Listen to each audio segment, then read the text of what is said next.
Transcription number back of 1. Ready? Start. Honorable members will notice that so far as public relations go, the bill has covered adequate ground in a measure like the company's bill, however, which covers the entire field of the operation of joint stock companies.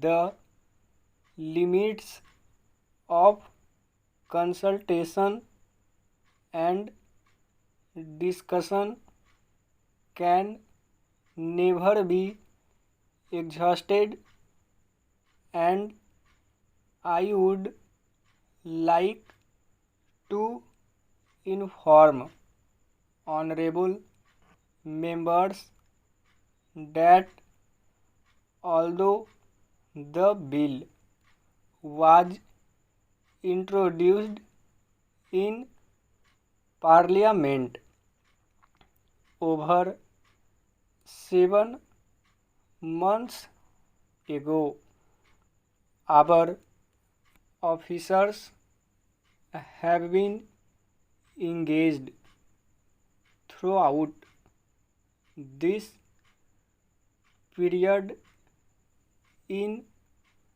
further studies and informal discussions with the interests concerned, and on occasions I have also participated in such discussions.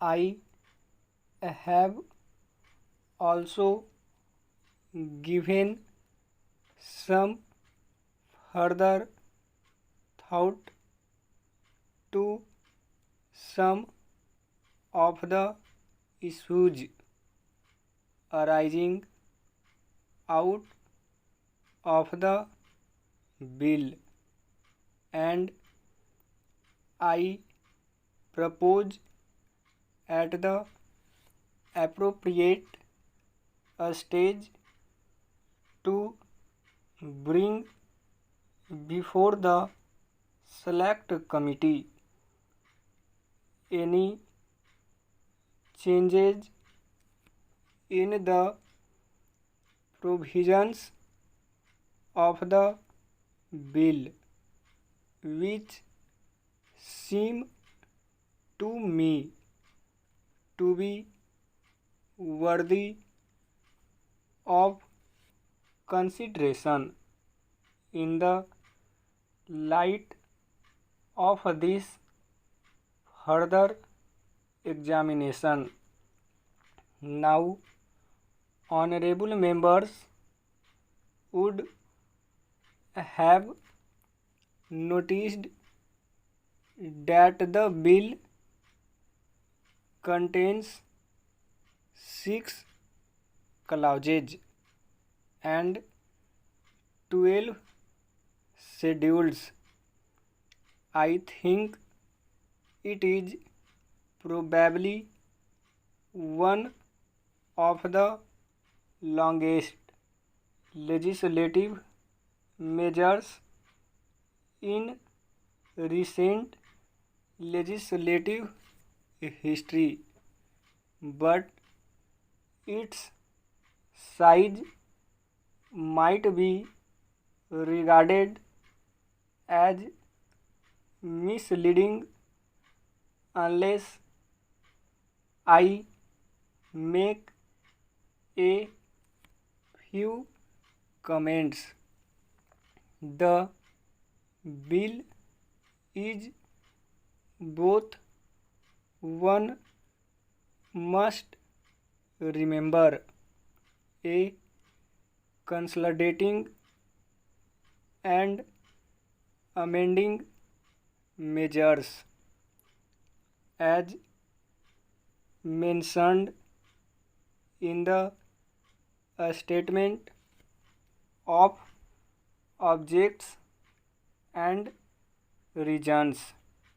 This is the first opportunity which has occurred since 1923 for the consolidation of the Companies Act.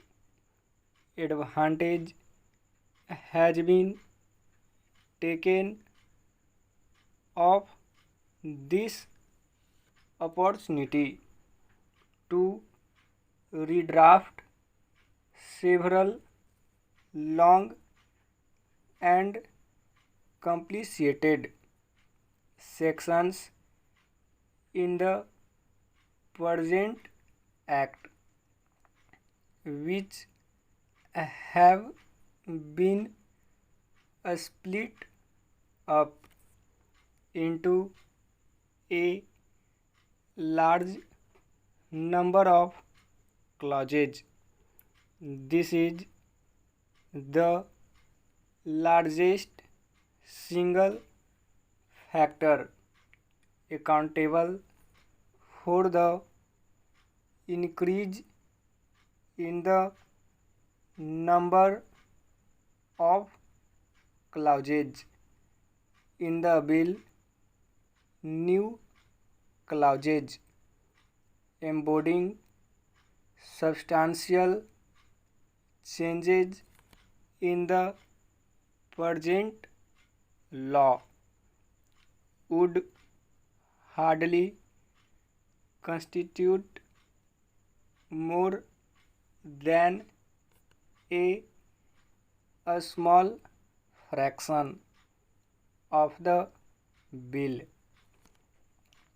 I would also draw attention to the structural changes in the bill to which a reference has been made in the statement of objects and reasons.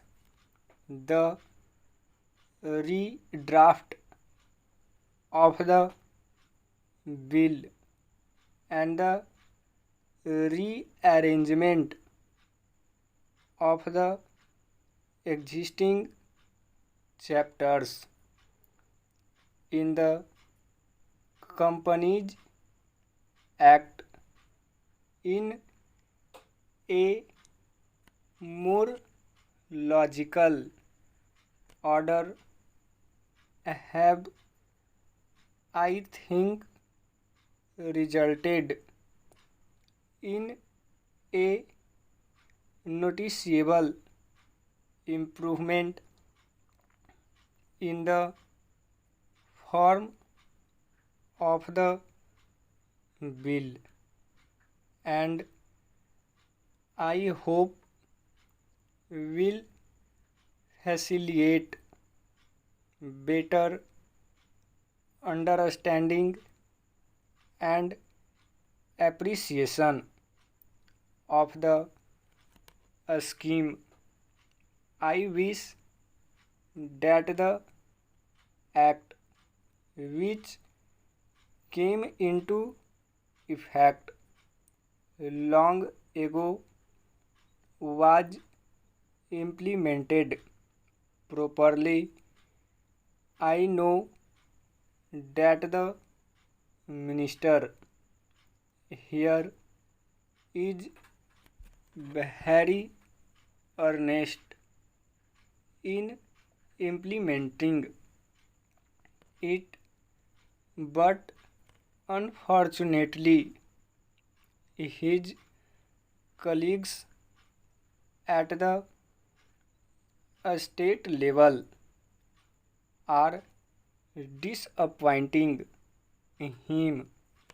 Unfortunately, no steps have been taken for trimming or turning up the administration at the state level and at the district level. They have to be taken immediately. Stop.